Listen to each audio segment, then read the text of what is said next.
What is up, YouTube? We are back at it again with another video. Today we are going to be working on a 2008 BMW. We will be doing in and outer tie rods on this. Customer just got a bunch of suspension work done. Those are the last two parts for the front end at least. Let me jack up this car. Alright, so you guys want to start off by taking off your wheel, which are going to be 17 mils. Once you get those wheels off, we will be working on taking off this outer and that inner. You want to start off by taking this nut off, which to make sure your wheel is facing all the way towards you to make it easier to take this nut off. In this car that we're working on today, the nut is a 1-inch nut. So once you break this loose, now you should be able to spin it by hand, or you might have to do it a couple turns. Take your wrench, and that's good to go. You will have to grab your impact with your 22 mil. Break this guy loose. Put this, save this nut. Don't lose that. You need that. And give this a couple bangs, you know. Now the key part about this, to make sure you do it correctly, is once you get this guy loose, you will have to remember that it goes in one way, right? So it came out of this vehicle like that. You're gonna have to grab a wrench or a pair of vice grips to hold this back piece. As you see, there's studs here, and then it's shaped like a bolt. You're gonna hold this back piece as you turn this. But if you start this here, every full turn you'll end up in the same position.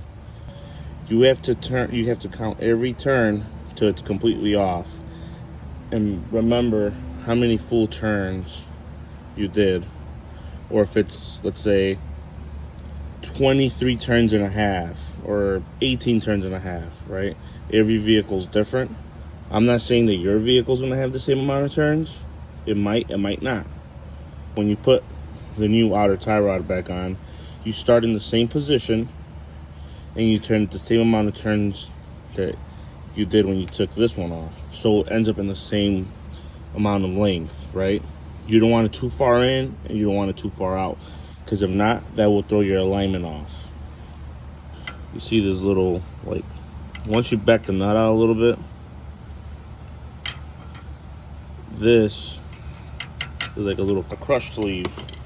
So you spin on the new one. He got these from like Amazon or something, so these already came like put together. You have to back the nut out just enough to where you can move the sleeve, and this sleeve moves out the way. Once you start tightening this and creates pressure, it holds this tie rod from spinning by itself or just somehow magically popping out if it was to do that. So we're gonna have to get this sleeve, and let's get your flathead or a good device, I would say, to hold here and try to bang this sleeve out so that way you're able to spin this. All right, so as you see, little love tap took it out. Now you're able to grab this, and you should be able to turn it. Since we're in the Midwest, there's a little seed, but once you get the correct wrench in here, you're able to turn it. All right, guys, so mine was exactly 25 turns to take it completely out. This guy will be in here, right? All the way in there. You will have a clamp here.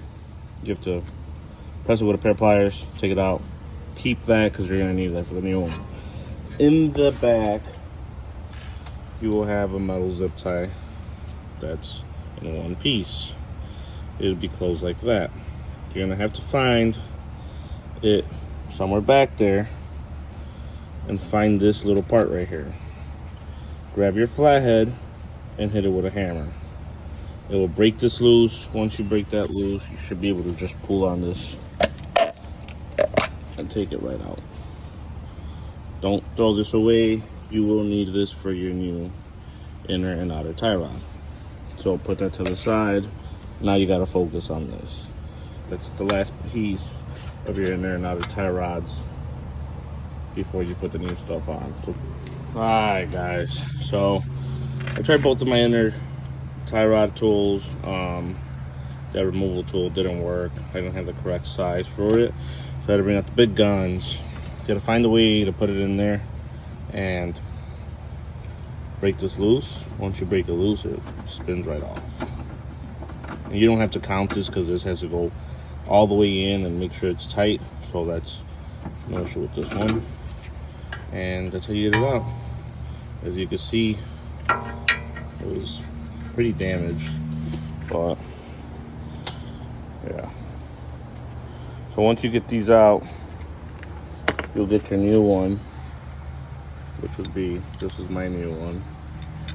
You would have to take it off of this guy, so you can put the inner tie rod in first, and then you can put that boot back on there. Once you get the boot back on there, you would have to put this nut all the way on and this sleeve, and then you can put your outer tie rod. So let me put this inner tie rod in. Okay, so that's my 25 full turns. You're able to put this guy back on there. You don't want to tighten these yet, only because you want to be able to put this back in, right? And it might be a little bit harder to adjust your outer tie rod since it's a brand new tie rod, so it doesn't have as much play. But once you get the hang of it, how it works, pretty much easy. Also comes with a brand new nut. Put that on there. Make sure it's still the same size as the other one.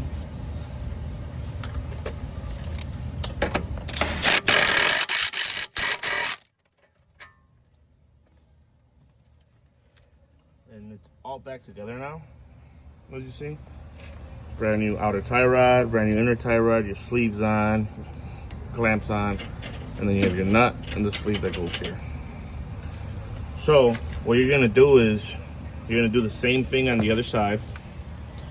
If you're replacing both sides or just one side, and make sure your steering wheel is straight. As of now, with the measurements that we got from right here, it should be almost exactly to the same measurement that it had from when you drove the car into the shop or to the garage. So the steering wheel should be, for the most part, almost straight, right? It might be a little bit slanted to the left, a little bit slanted to the right. But I always do recommend and take it directly to the alignment shop, have them align it.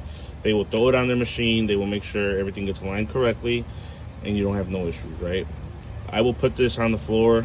I will use the rope method to align it real quick, just to make sure my customer is able to get from my shop to the 5-minute drive that he has to the alignment shop. But for the most part, he should be able to drive on this. I don't recommend people driving on this for a long time without it getting aligned, because it will start eating your tires if it's not aligned correctly, right? But that's it, basically.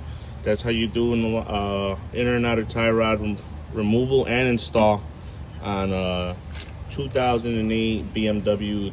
Thanks for watching. Subscribe. Please leave a comment.